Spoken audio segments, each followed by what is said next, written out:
Sorry, father-in-law James. Father-in-law James. I was gonna say Grandpa James. Who? What?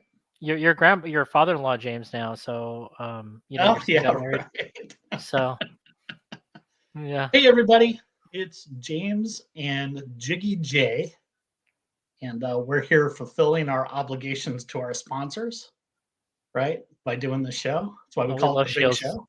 I love Shields. Yeah, Shields is awesome, man. I know, man. They really are. You know how many times Um, I've been to Bass Pro and Cabela's, and I always tell myself I should just went to Shields the first time when I should just went, rather than wasting yeah, my time going to places. I'm like, I always end up at Shields. yeah. Well, post it up, man. I got to get down there because I broke 3 rods this week. I So know, man. That's terrible. Hopefully, you that's have some good luck, or hopefully, you praise the gods this week, or for Carter or something. I Hopefully, don't know, man. I got to figure something out because I'm down 3, and that how did means I that only have how did that happen? like 12 rods left. How did that happen? Because I know I've seen you unload your kayak. You're always pretty good about getting those things in first and getting those things out last, right? So, how did that happen? Yeah, yeah. So I added that rod tube to my kayak trailer, and I didn't put any foam in it to protect the ends, and I probably should have. So they slid in that tube enough that they just jammed those tips and broke them off. So They're just like cracking, then just snap. yeah, yeah, wasn't a lot of fun. So Oh, let's just kind of jump in real quick here on giving a shout out to our sponsors. Of course, we talked a little bit about Shields. We want to thank them for being the club sponsor. Honestly, we could not do this without them. You guys go shopping, go pick something up at Shields. Say hey to those folks. Make sure you give them a little bit of love.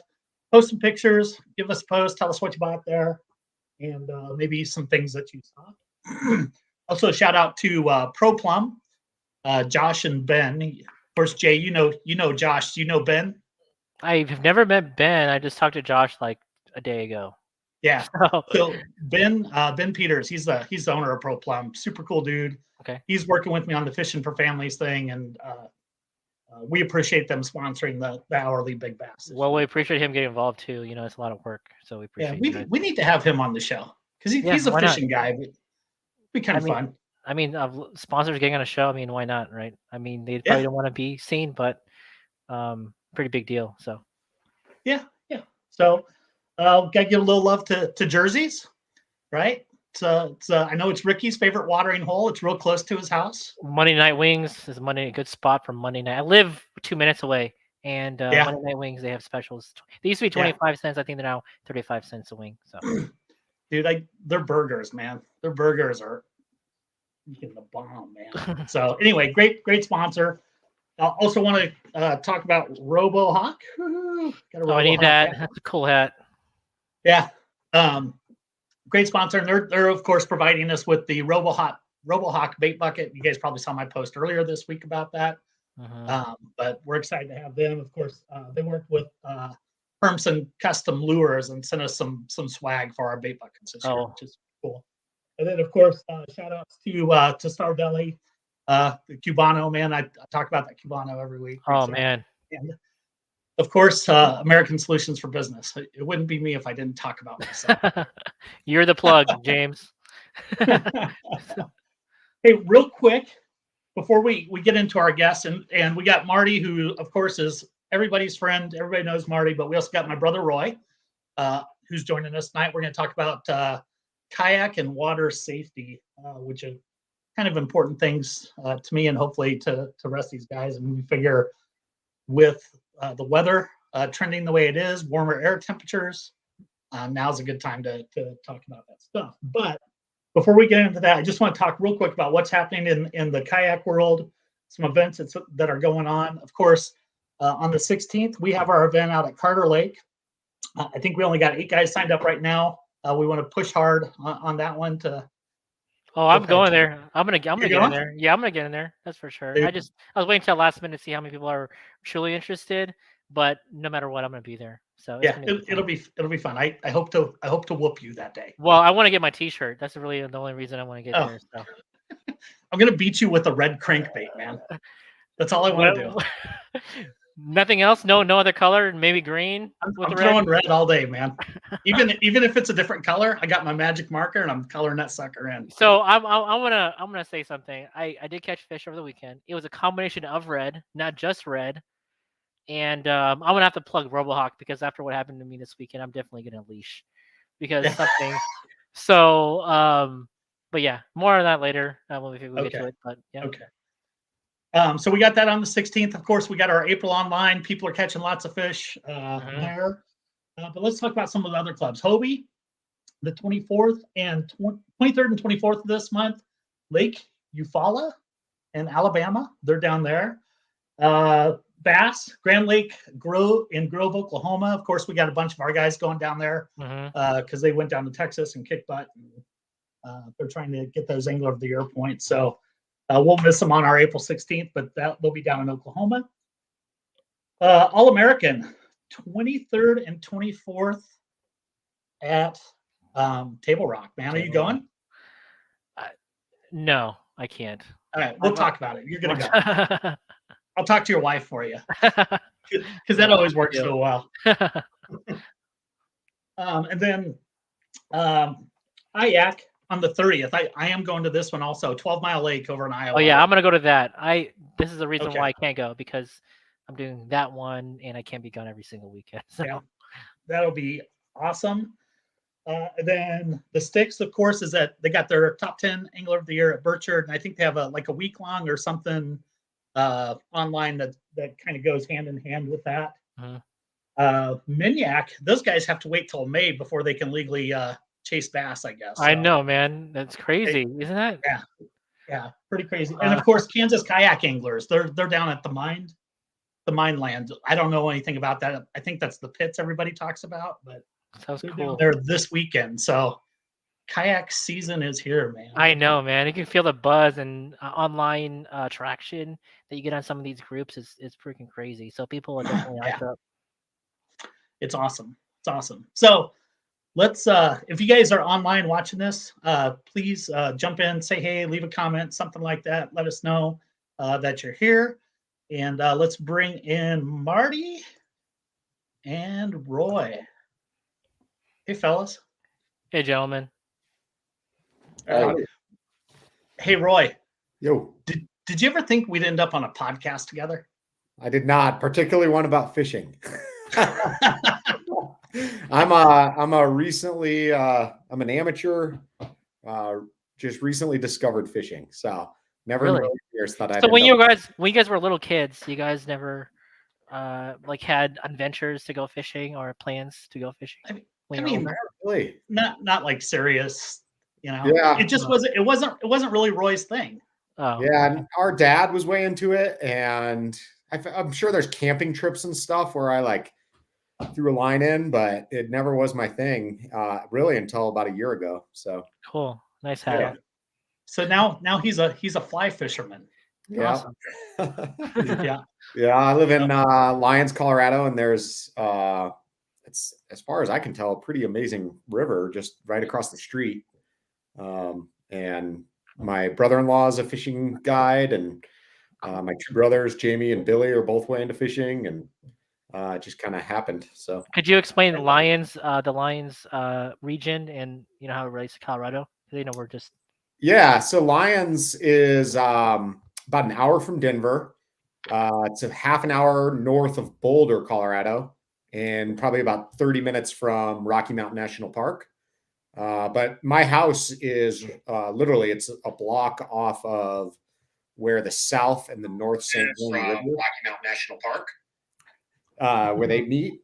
And it's, as far as I can tell, being as amateur as I am, it's quite good fishing. So that's awesome. I fished one time in Red Feather Lakes, Colorado. Yeah. North. It's an awesome place. Yeah. I'm actually going in 2 weeks. I'm going up and fishing Phantom Canyon, which is the North Fork of the Poudre. And I guess it's a nature conservancy property, but there's a Lyons local that runs a guide service that provides a couple offerings. So I'm pretty excited. And that's right off of we access it from Red Feather Lakes Road. So nice. That's awesome, man. Yeah. That's awesome. Marty, how are you? I'm still recovering. You Too kind much of went fishing. dark on us there for a while, man. We haven't heard much from you lately. What's been going on? This. No, has been I wish. I've been trying to finish up my career. Yeah, exactly. I understand. I We're have, so proud of you. Thanks. I have 27.5 school days and 54.5 work days left. Make sure I get that. Make sure I get that Main Street invite for the party that's this town's gonna throw for you. Well, actually, there's I guess I'll put it out there. My wife has planned a I don't know what you call a retirement thing or whatever, but on in June 26th, it's a Sunday night. She's having we're taking a riverboat out of Brownville, and everybody's invited. It's free, and there's food and there's whatever. Whoa, Oh, we're going to that for sure. And super cool. you can go as long as you don't throw me overboard that night. Yeah. You know, but Not we're without it's a life vest anyway. How about you just pull the boat with your Outback? that'd be kind of cool, wouldn't it? We're gonna go down to Missouri for a couple hours and just kind of reminisce and have a good time. And we're inviting anybody that wants to go, but it'll be out there. It'll be our RSVP because it can only hold like 130 Wow. or 20, I don't know. But Yeah. and my wife, I said, Dinah'll probably be 20 people show up. She goes, no, there's gonna be a lot of people, so we got to have invites. So. I feel like the town needs to throw you a parade or something. Oh, Yeah, that's what I said. No, I don't know about that, but it's been a wonderful journey, and I'm looking That's awesome, forward to the finish. How line. long have you been in within this school district? Well, in the Bible, there's a lot of things that talk. Oh, in this district, Mhm. I've been in this district 5 years. Okay. But as far as like the Bible goes, there's a lot of that 40-year stuff in there. This is my 40th year, so it's been a long time. All right. So 58 work days left, probably 56 fishing 27. days till retirement. 55, 54 days. 54 days. 54 days. So at least 52 days on the water between now and retirement. Yeah. They need to probably. understand the best fishing is gonna be around that time too. Yeah. So hey, Marty, about let's kind of get into the topic Mhm. here tonight. So Yeah. it was about this time last year, Yeah. and you were doing what were you doing? Like a fishing class or a kayak setup class or something out there. KayakJak's fishing school. There you go. Out there at Walnut. Yeah. And there were a few of us out there doing our thing, and you tell the story from there, kind of what happened that day. Oh, well, we were up there and we were talking about safety and fishing, and we have a big turnout that day, but you know what? Even if there's one there, it's still worth to try to help somebody out. And then I was looking out on the water because we were going to go out and fish, and there was already some people out there, and we watched some people go that were in t-shirts and no light. We were like, man, what in the world? People were just taking, the water was like 40 something degrees, 44, I think. But the air temperature was what? Was it 50s, 60s? I don't know. It was like low 60s that day. Yeah. And so people were in t-shirts. And so I looked out and I said, hey, there's a kayak out there. It looks like a kayak, but there's nobody in it. And I think you looked too. And I looked a little closer. I go, you know what? I don't think this looks good. And so got a little closer, and sure enough, there was a head sticking up out of the water. And so we just hightailed it to get out there. I actually pedaled so hard in my Hobie that I blew up my drive. Yeah. It just blew. And so I had to paddle the kayak, and then James paddled. And so we got close to the guy. It looked like he was conscious and so forth. And what I did is position myself on the opposite side of him so he couldn't just like take me under with him, and had a good support from the other kayak. And then he did have a PFD with him, but it was underneath the strings, the elastic. Got that out and talked to him. He's coherent, but I don't think he spoke English because he just kind of agreed, shook his head and stuff. And one arm at a time, got the life jacket on him. I don't even know if it was big enough for him either. When he was out, he was a big guy. And then James and I, we started, and of course, James called 911. and of course, the EMTs were on their way and they were there within like a couple of minutes. Yeah. And we were probably 50 yards offshore, maybe. Right. And we started pushing towards the shoreline, and we got him there. I will say this: I do believe that he didn't realize it, and I'm sure that Roy, is it Roy? Yeah, Roy. I was going to say Jay. Everybody's Jay here. All Jays. I'm a Jay too, Jack. But anyway, so I really believe that he was pretty close to that going unconscious point, because when he went to go put his arm up, he kind of slipped a little bit down, and I'm like, no, and got him. But I think if he'd have been there much longer, even though he didn't think he was in trouble, he would have probably been in a lot of trouble. And yeah, that was kind of my impression that, once I got up on him, I wanted to assess the situation, make sure he wasn't completely panicked, not going to drop me or pull me in. But he was up to his ears in water for sure. And we found out later that he had been in the water for quite some time. Yeah, he had climbed. Yeah. Was he part of like a? Do you have a friend? Was he like doing a buddy system, going out in the No, water? he was by himself out there. I think he might have had friends there, but what it was is he was in. Here's the deal, though. He's a big guy. He was like in a 6-foot Pelican kayak. He came up on a log that was submerged, and as he came up, the log came up and it turned a little bit, and then he just capsized. Oh yeah, that's happening. And oh, we lost him. Jay, are you still with us? Yeah, I'm here.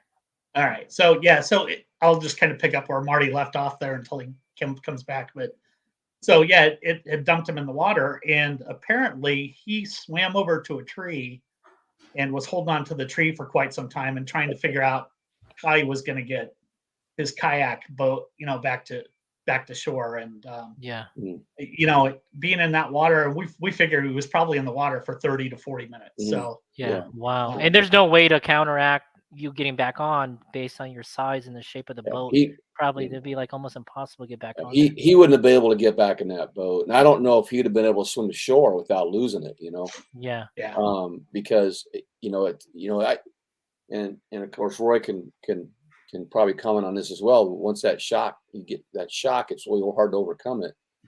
But that was my third encounter with that, and that's 3 too many. And I fortunately all 3 are alive today that I know of because of efforts to help them. But I do want to mention, though, when we were coming back in, there was an older couple, not older, I mean older than me. They came in and they were no life jackets, and they were dressed for spring weather. And we had just done this, and we just like unloaded. We didn't get mad, but we just unloaded on them. Like, guys, you gotta be diligent when you're out here and protect yourselves. And they really, once they saw what was going on, they saw the EMTs there and stuff and the crews. They're like, oh man, maybe we should. So hopefully we saved a couple lives that way by doing that.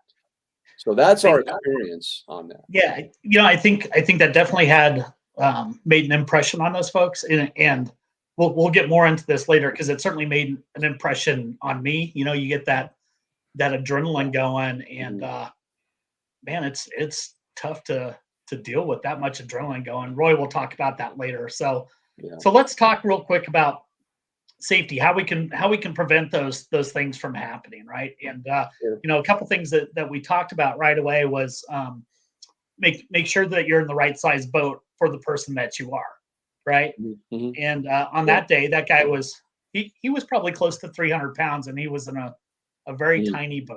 Yeah. So that's a huge factor.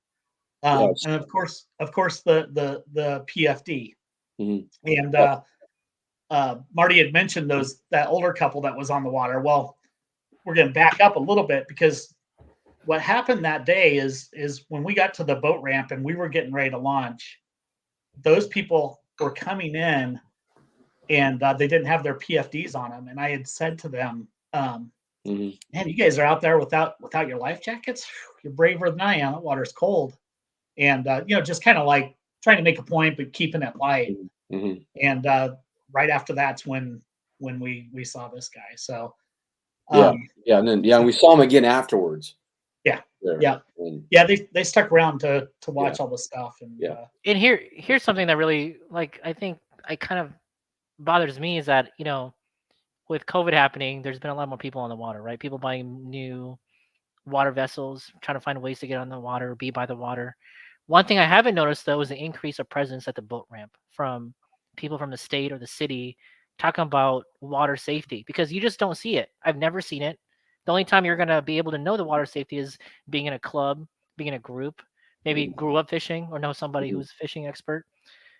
But you don't see it. Like you said, people are just they're not being educated. I don't want to police people every single lake, right? But Yeah.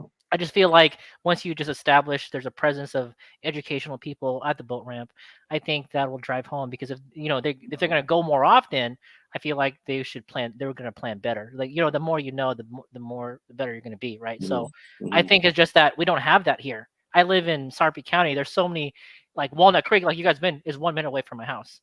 Shadow Lake is Prairie Queen is another mile down the street, and that's a big kayaking lake, but you don't see any people there from the city who talk about water safety. And I think that should be something that should be during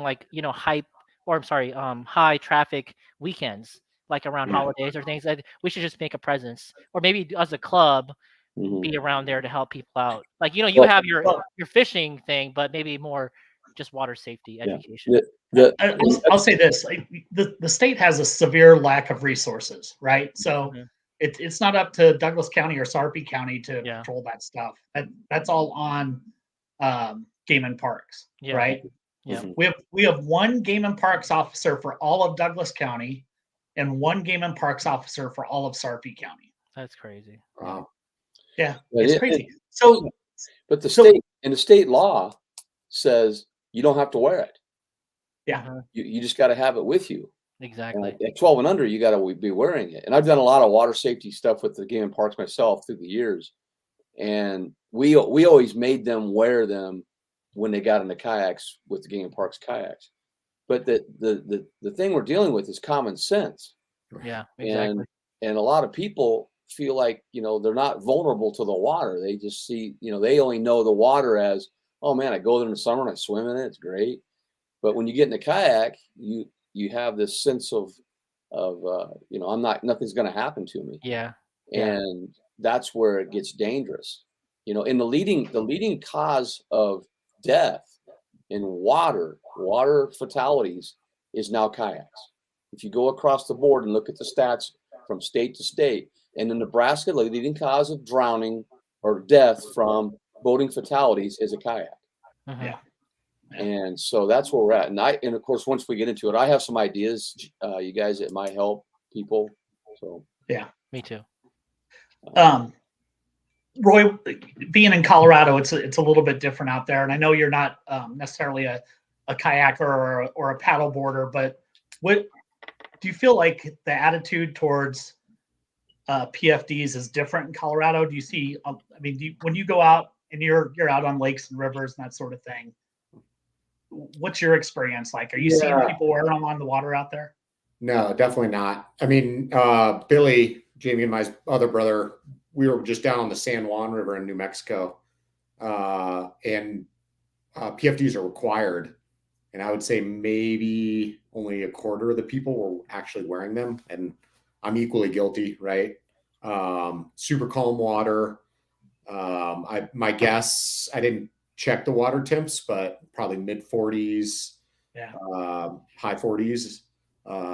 But yeah, it's really easy to kind of get complacent on that. And the thing about Colorado that's, interesting is everybody here thinks they're tougher than they are. And they'll be out, to answer your question, no. I wouldn't say it's as common as it should be. Right.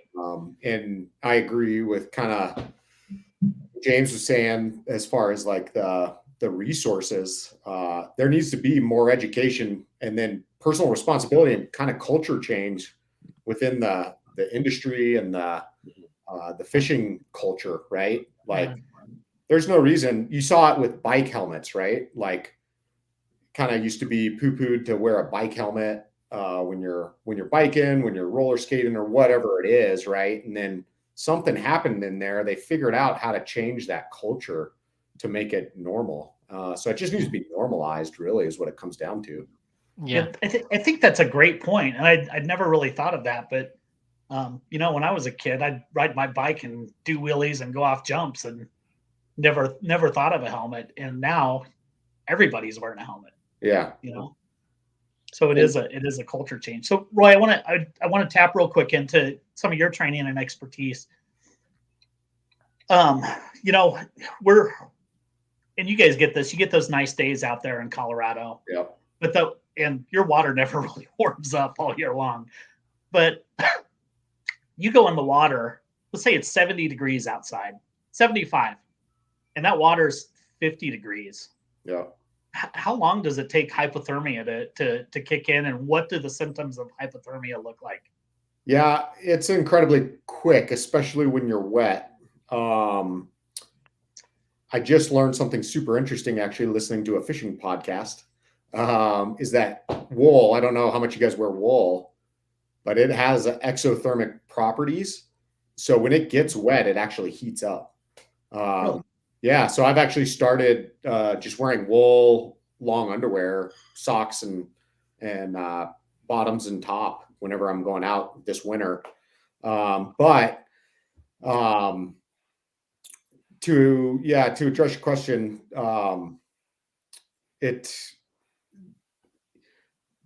to deal with the cold, I think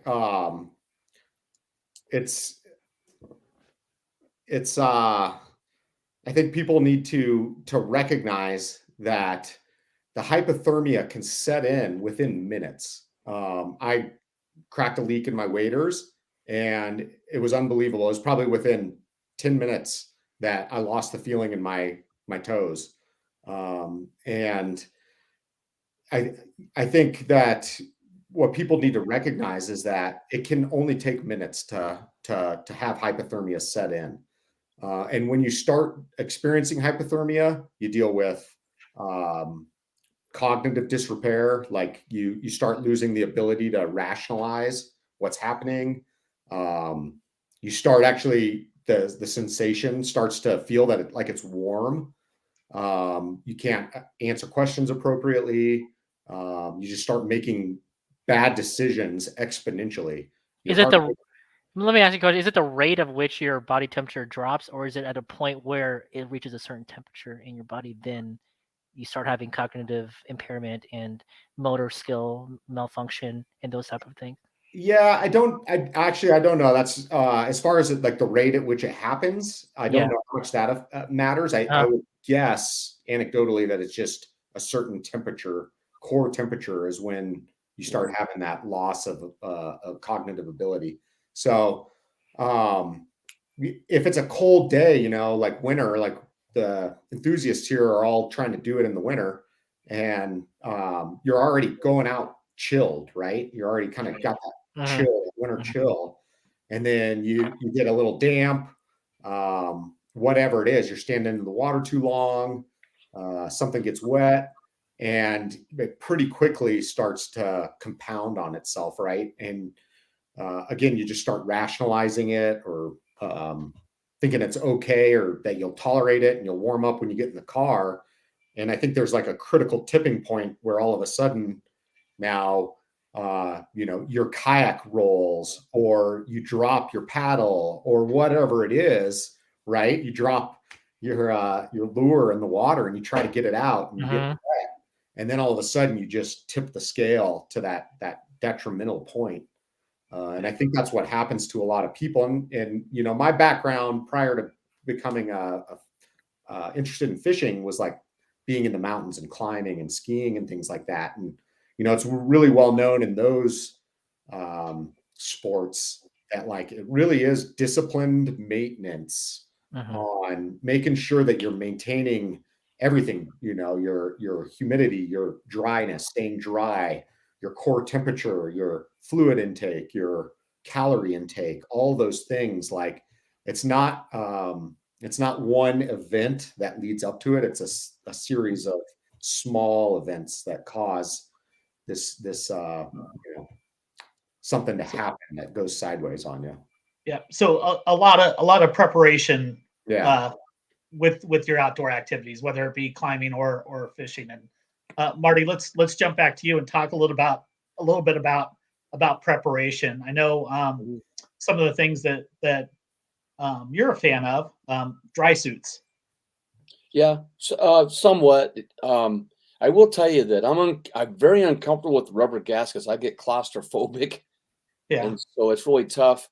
But yeah, your best protection would be a dry suit. I mean, overall, and pretty much any temperature of water. And I've seen a lot of videos and people doing this and so forth. And I've had what I call a dry top and waders, which was functional for me, but it's still going to leak. And eventually, but when I'm in the water this time of year, I'm pretty close to the shoreline if possible. Yeah. I'm not going to be in the middle of Lake St. Clair, in 40-degree water without a dry suit on. As you go further north, you'll see more and more dry suits. But I have had one, and I was very uncomfortable, and so I can just see how people, and they cost like $1,000. Right. To have, a good one.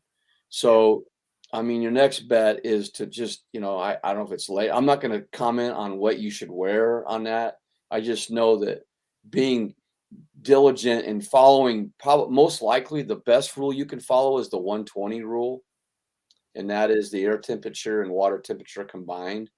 And you want it to be higher than 120.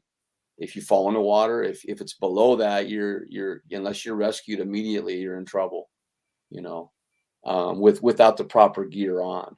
But I did want to mention some things here, if you don't mind. Sure. Some preparation things, and then I go by the 3 golden rules, and one is to dress to swim. And that even goes for the summer. If you're wearing blue jeans, out there, they get soaked, and you are very you're not able to move very well with those on when they get wet. And then but dress to swim appropriately, whatever the temperature is. And then wearing a PFD of the right size. I see a lot of kids I'm just going to put this one on, and when they go to get rescued, it comes right off their arms, and they come out of it. There's been drownings happen from that in boats because the kid fell out of the life jacket. The other thing is, I know a lot of guys wear inflatables. There's pros and cons to them. I haven't seen it myself, but the temperature of the water could play a role in that cartridge going off. I have had friends forget to put the cartridge in, and I had one get in trouble, and just about bit it because he didn't have the cartridge in there. So I wear the foam life PFD that I feel a little more secure with. The other thing is, we're in trees a lot. And I used to say this a lot when I guided back in the day, that that type of life jacket will also guard you from getting a puncture wound in the trees, on your torso. Right. And so that can make a difference there. But number 1 is dress to swim. Number 2 is rig to float. So that's where RoboHawk comes in, leashing your items so you don't lose them all. And then number 3 is, believe it or not, keep your head in the center. If you get off center, that's a good way to tip, especially in rough water. So I always tell people to try to keep their head in the center. And then one thing, it was Roy, being fire department, I'm sure he knows this too, and people and rescue teams know that, you lose your body heat 4 to 5 times faster in water than you do in the same temperature in air.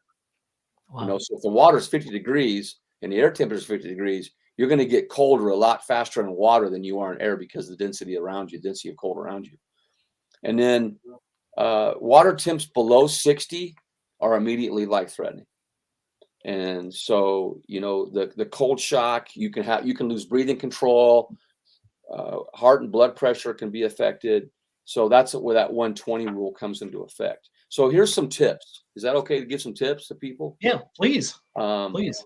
The tips that I have are, if you're we have a lot of newer people this year in the clubs and so forth, that are experiencing it. And remember that, just about everybody knows how to paddle a kayak. I don't know how efficiently, but when you add the fishing rod to them, you're adding another element, and you're doing two things at once. And we're not really designed to multitask, so you can lose concentration on one thing and not on, you know what I mean? So if you're fishing, you may lose what's going on around you in the water with your kayak, or you may be paddling and you're not focused on the fishing. So you got to be able to navigate that, doing those two things at once. And I've seen a lot of people struggle with that, you know, and they lose things. So if you're newer, you know, start out with the calmer, flatter water. Don't go out in 30-mile-an-hour winds with chop. There's a picture of me on my fate. You've seen the one with the 45-mile-an-hour winds on that Lake Milford fish catfish with legendary Christine Fisher. And I don't know how smart that was today for me. And I was in a cockpit style kayak in that water, and I did sink it later on. But we had a good time. And we try to be safe. I mean, you know, we wore our PFDs and so forth. The water's pretty warm. You also want to paddle, fish places like Walnut that are popular with other paddlers, so that, you know, you do have somebody out there in case something happens. You also want to fish maybe places that are not popular with power boats. You know, you go to Okoboji out in the main lake, and, you know, or Branched Oak on a Saturday afternoon. Good luck trying to cross that lake. All right. Also, this is something I learned early on, more than 20 years ago, especially out west where it's windy, that when I took off, I would have the wind against me, and I would have the tailwind with me on the way in. So you didn't struggle so much, because it's just like running and biking, you know, you always wanted the wind with you coming back. And then keep yourself close to shore, and your routes close to shore, so that you know, you're, in case something does happen, you're there. And as far as safety gear, you know, number one is, you know, wear the life jacket, the PFD. I mean, and not just on. I've had customers, clients that just wanted to put on. I said, no, we're not going out until you buckle it and you zip it. Just like when I'm in a car, like this morning, I gave a student a ride to school this morning, and I said, I stopped. I said, look, I know we're only 5 blocks away, but I need you to wear your seatbelt before we go. There's loonies out there, you know, and so he had to buckle up before I went. And it's the same thing. It's just like putting on a seatbelt. It takes a couple seconds. You put it on, and you got it. And more importantly, if you do get in trouble, to have a whistle, and so that you can blow that whistle, and on a lanyard in your kayak, or in your life jacket. A communication device, whether it's your cell phone. When I went out with Jim Salmons in the Pacific Ocean, all those guys had VHF radios, and they were all on the same channel. And we were talking to guys that might have been a mile away on the water, but you couldn't see them, you know, because of the rolling waves out there. Right. But you could hear all these guys talking, and they even had the same channel with the deep sea boat that was out there. So it was pretty neat how they all communicated on the same channel that day. And you could do that as well. The other thing is I'm just going to say RoboHawk, a lanyard. I lanyard everything. And a RoboHawk to my cell phone. I've seen too many guys lose their cell phone, and then you get in trouble. You have no one you can contact. When we were up at, we were supposed to fish Mille Lacs about 3 or 4 years ago, and the wind was too brisk for us to fish there, so we fished the lake next to it. The day we fished, a guy drowned on Mille Lacs in a kayak. Yeah. You know? And it was like, man, that could have been one of us, you know, because the rollers up there, when it blows 25, the rollers are 5 to 6 foot. You know, on that. And then, you know, this is something people overlook, is having a sponge or a bailing device. And that's required by law to have in your kayak. And no matter if you've got scupper holes or not, you're required to have one. So a game warden could cite you for not having a bailing device in your kayak. And then have a small spare paddle, you know, like the backwater paddle, in case you do lose your paddle. Sometimes they blow away if you don't have them on a leash. A tow line is important. A headlamp. I got a headlamp story. I'm going to tell a headlamp story. Okay. Yeah. So I'm at Alma, and I'm doing a women's in the outdoors workshop, and we're going to go on an expedition down the Republican River below the dam. There's 2 game wardens and myself, and we're taking about 20 young ladies, and they're having fun, and we're going down there, and we're supposed to be at our destination before dark. It's about a 2-hour paddle down the river. Well, we get out there. I took everything out of my life jacket because I didn't want anything to get wet, including, and I I had the headlamp in my zipped pocket in the life jacket, but I took it out thinking, I don't need it tonight. And so get down there, all of a sudden, we didn't know this, but the people running the dam cut the water off. So the water was decreasing as it flowed downstream. So we were going slower and slower and slower. We did not get to our destination before dark. In fact, it was pitch dark, and we're down in, there's a ravine on each side of us, and these women are a little scared. And of course, I'm sitting there, I better not act scared, or they're gonna, it's gonna be really bad. So I was leading.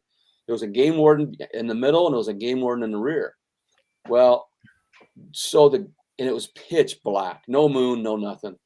You know what these gals did?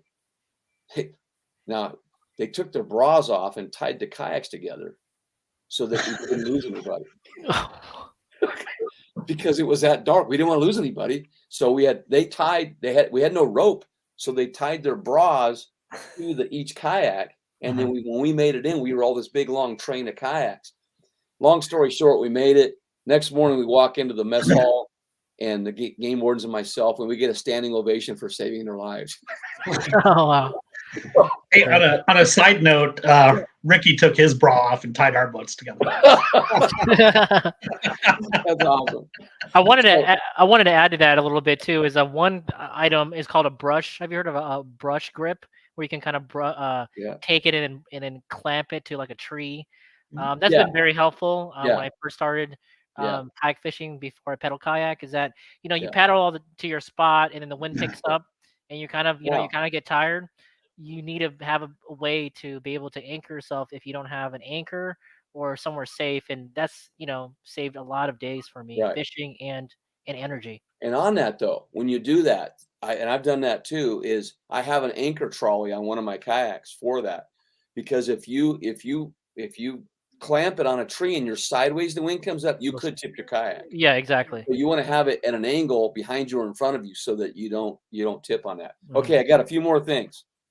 Check the weather before you go. Yeah, exactly. Nebraska has 4 seasons, and they all happen in the same day. And Colorado probably does too, right? Yes, indeed. And as you know, storms can pop up quick. And in fact, I was in a class today teaching on wind and weather, and we were talking about that. And we were talking about how would you know what the weather conditions were without technology, and they were really sharp about it. They understood about how the wind operates and what could happen when you feel a certain type of wind. So the other thing is have a float plan. My wife always knows where I'm going. When I go, she goes, "Where are you going today?" And then so she knows where I'm going to be, and then she knows when I'm going to be home. Sometimes I try to stay home. And then where I launch, where my route is. And a good idea there is maybe you could put a waterproof message under your windshield wiper, because I know the game wardens, when they do come and check, they might check your vehicle. They might see that there and go, oh, maybe there's a message there. And then the other thing is, here's something that people don't think about: what to do. Like my wife, what does she do if she doesn't hear from me? Does she call the 911, or does she try to call me? Because you don't know what could have happened there. Okay. All right. And then the last things here. These are things that I take with me, or people should take with them on a trip of any type. And you guys know my truck, it's loaded for bear. I mean, I've got enough for me and maybe 2 others, for equipment.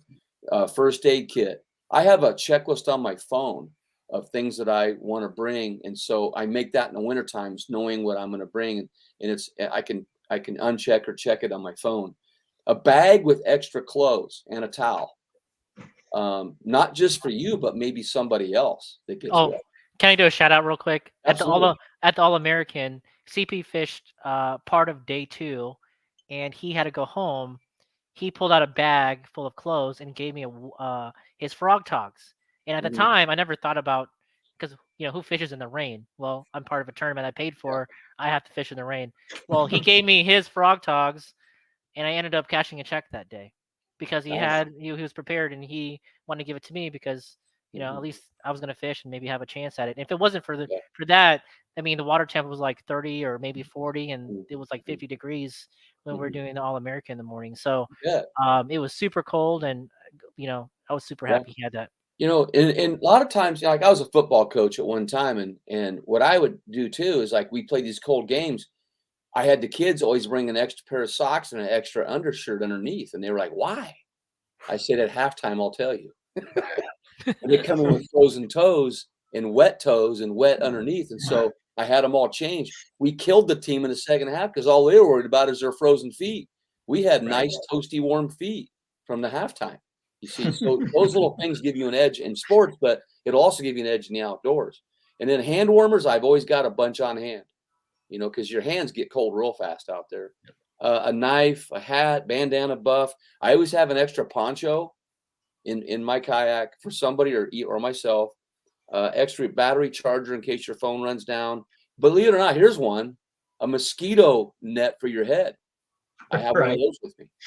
You're like $1.50. Snacks, water. Oh, here's another one. And this happened to me.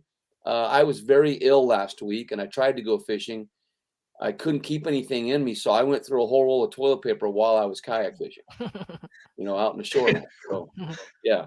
And then hand sanitizer, notebook and pen, duct tape, electric tape, a piece of wire. You'd be amazed at what you can do with a piece of wire.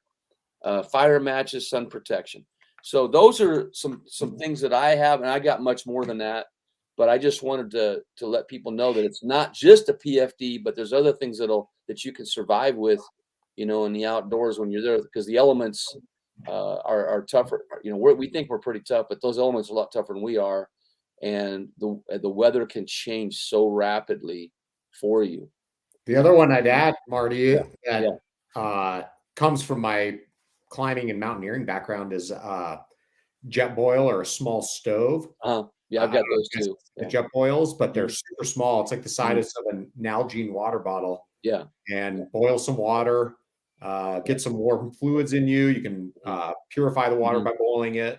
I bring little miso soup packets. It's like it's a little bit bigger than like a tea packet. You can just add some salt and calories.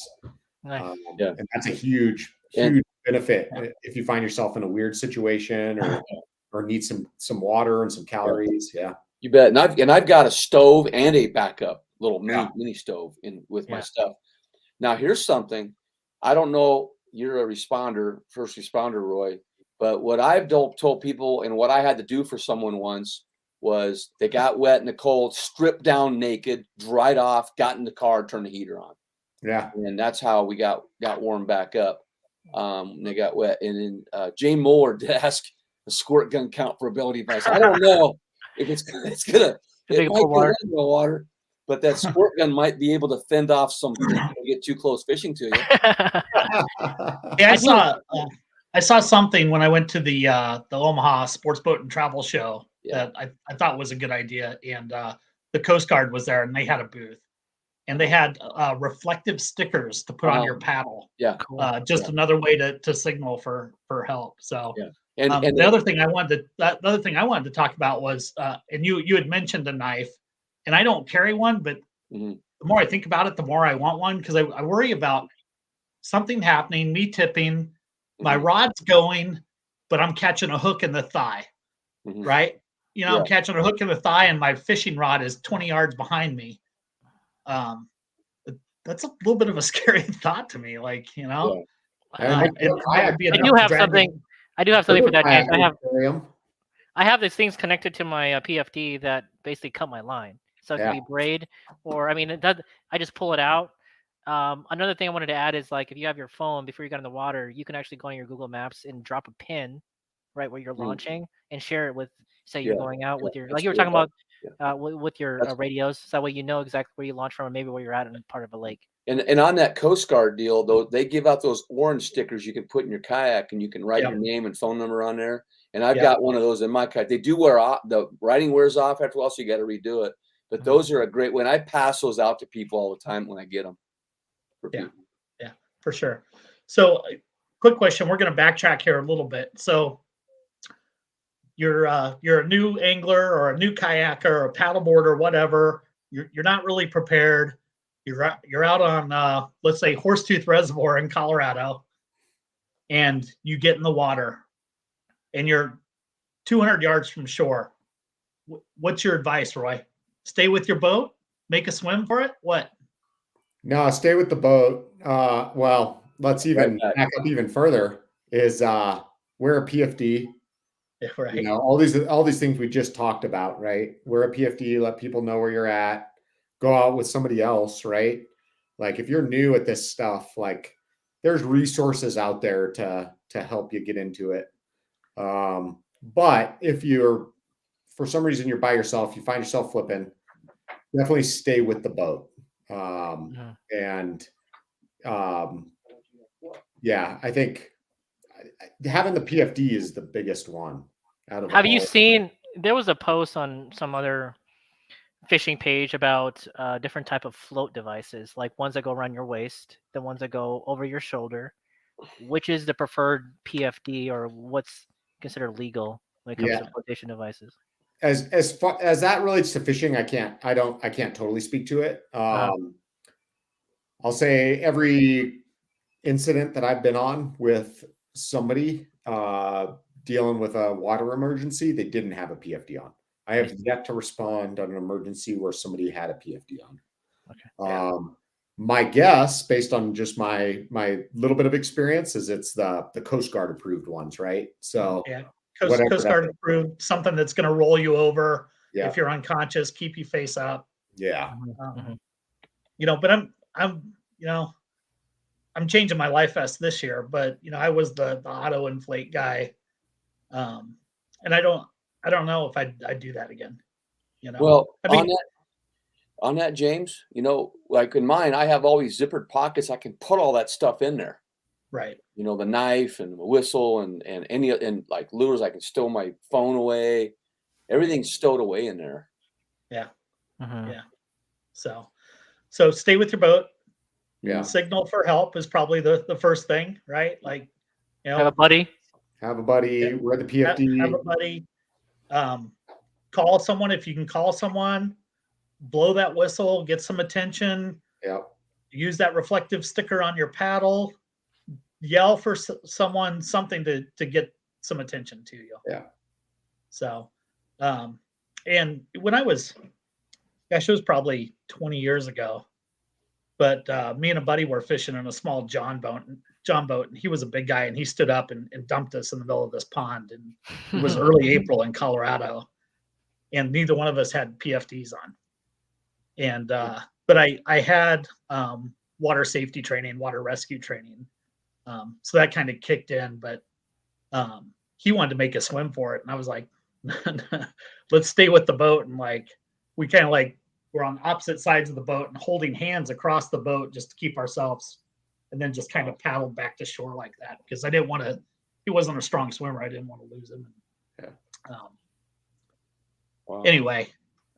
That stuff takes a toll on you, right? So, and I'd mentioned this at the beginning of the show of like, you know, just dealing with that guy last year and pulling him out of Walnut. It really got the adrenaline flowing, and I was pretty jazzed after that. Like, there was definitely an adrenaline rush, and I got a little bit emotional about it. I think part of it's adrenaline, part of it is I had a really good friend who drowned in 2002, and you know, I hate to see that happen. But Roy, I want to ask you, as someone who's had to do water recovery, about the toll of that, the emotional toll on the families and on the rescuers. I think rescuers are a weird breed. So I should preface that. I think you're having the appropriate emotional response to what happened. I think a lot of, and we hear about it, about PTSD or whatever it is with responders, with wartime soldiers, all those things. And your response is completely normal. Responders, we get a lot of education and resources to help us deal with that. Right. And then we also are a weird breed, and we normalize it for better or worse, right? So yeah, I mean, it's super hard. And it's interesting as you go through life, like the things that happen or you get into or whatever that change how you process those things. Having a kid for me was a big one, right? Totally changed the way I deal with some of those incidents. Becoming a fisherman and being on the water, right? Like changed the way I look at water safety. All those things compound that. But it's really hard. And I think the big important factor to remember, and it kind of comes back to everything we're talking about here. And then also being individuals that helped on a rescue, is that you did your best, right?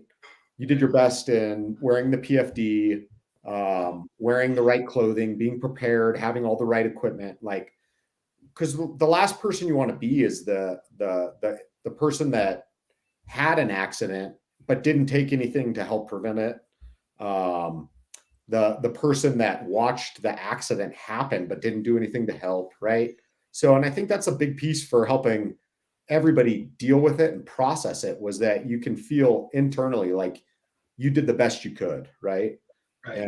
And I know we preach that a lot in the fire service of, you know, we did the best we could to be ready for that unimaginable event. So, you know, and I encourage folks to just do that. And it's, you know, it's everything from being prepared, like the stuff Marty was talking about, to having the right equipment, to being physically fit, to knowing what to expect.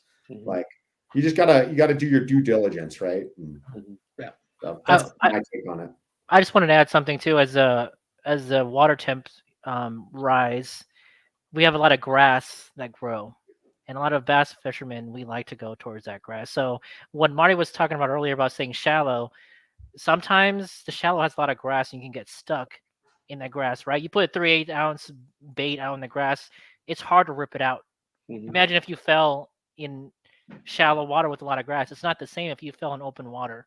So I just, you know, like I said, be cognizant about where you're fishing and how you're fishing and what's around you, because you might be shallow, but there's a lot of stuff down there. It's kind of like quicksand. The more you thrash, yeah, exactly. Even with your live net. Yeah, exactly. Yeah, so you got to be calm. I'll add to that. My buddy that drowned in 2002. He lettered in diving all 3 years in high school. Was a very strong swimmer. Wow. And this was in Colorado, and he was actually on Lake Manitou, Roy. And he was in a little john boat with his daughter, who was young, and his dog. And he tipped the john boat, took on water, and it sank. Well, he got his daughter all the way back to shore, got her safe, and he went back to get his dog. And he got tangled in vegetation, and that's what got him, man. You know, so you do have to be like really aware of, you know, maybe, and I don't know the conditions that day. Maybe it was a calm day. I don't know, but it doesn't really matter when you're dealing with stumps under the water, grass in the water, used fishing line, you know, that's wrapped up. I mean, you get wrapped up in that. Well, I will say, you know, you don't stand a chance. Just anecdotally, 75% of the rescues I've been on have been individuals with pets. Yeah. Trying to save pets or get their pets out of the pond. I'd say the majority of what I've dealt with has been people on ice, falling through ice into a lake. But even in the rivers and everything, it's people going after their pets, and I get it and I understand. But you got to be aware of what you're doing and the decisions you're making. Here's another thing that maybe Marty didn't bring this up, but like a net. And yes, you know, over the weekend, I had a chance. I lost a fish. I could have reached out and grabbed it, but I would have tilted my head over center. And I was thinking in my mind I could have done it, but the water temperature was so cold. I knew that I had a chance of tipping my kayak over. If I hadn't brought my net, I probably would have been able to hold the fish there without going through, like you said, having 20 things going on at the same time that I forget something or do something, you know? So I think having a net is really important. That way, if you have a small dog, you can hopefully scoop them out. But on the San Juan last week, I lost a $1,000 iPhone into the river. as our brother was netting a fish, or I was trying to net the fish for him. Yeah. Phone fell out of the pocket. I tried to save it, and I was a first breath away without a PFD into going into the river, right? Oh And my gosh. So with that, Roy, I am going to reach out to my sponsor, RoboHawk, and I'm going to send you a phone tether. Please so do. Yes. Yeah, so you can tether your phone to you, and they're awesome products. Yeah. Small business out of Iowa, good people. But I'm gonna send one in the mail to you, man. Could have saved your life that day. One other thing, James, is you know, a lot of us, we start out in the dark in the morning. It's important to have a 360 Coast Guard approved light on your kayak with you. And the misconception a lot of people have is, do I need the green or red light? And both. no, only if you have a motor. If you have a motor, yes, you need the green and red light on the front and the 360 light on the back. That tells boaters and motorboats what kind of craft you have. If you have a single white light, they know you are not a motor powered boat, and they're going to use extra caution around you, or they should use extra caution around you. The other thing is having a flag, maybe an orange flag or some kind of a flag that waves. I'm going to be honest with you. I had one time, Steve Lytle, who's a world-renowned guide, out west, everybody knows him. One day he knew I was in a lake and he was looking for me. He went by me, I think 3 or 4 times. And finally I just paddled out. And he found me. He goes, "Where were you at?" I goes, "I was right along the dam." Well, my kayak was a tan color and blended right in with the dam. He couldn't find me. Yeah. And so it's important to be visible in that respect as well. Now, this year I've added a new device to my larger kayak for the bigger lakes. I've got a semi-truck type horn mounted on my kayak. Oh, wow. Really? I made it. I use it in the cafeteria with the junior high kids as well. and no one, the word is out, no one falls asleep in class anymore. Because I'm going to buzz that horn. You'll hear it. It's loud. I'm going to use it for the start of our kayak tournaments.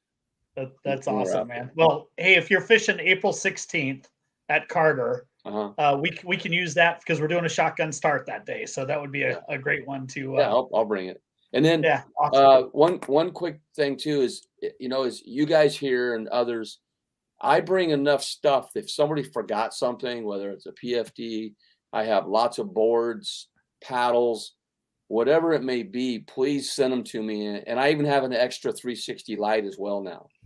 I've been in a situation where my light went down one day and another guy helped me out. So I want to be that person. If somebody needs something, I've got it, in there. It's kind of like having an extra of everything. Yeah. And also this year, thank you, James, for these. Have you guys read that? We have official KayakJak Sharpies. And if you see me at the boat ramp, you say, "Marty, I want a Sharpie." I'll get you a Sharpie. Are those waterproof? I don't know. We'll find out. James only sells high quality products. That's right. That's right. There you go. I think I got about 300 of them. Yeah, we got a lot of them for sure. Yeah. There's a lot of notes being taken, that's for sure. What's that? So hey guys, we're rolling around just like an hour here, and I want to say thank you to Marty and Roy for coming on. We appreciate it.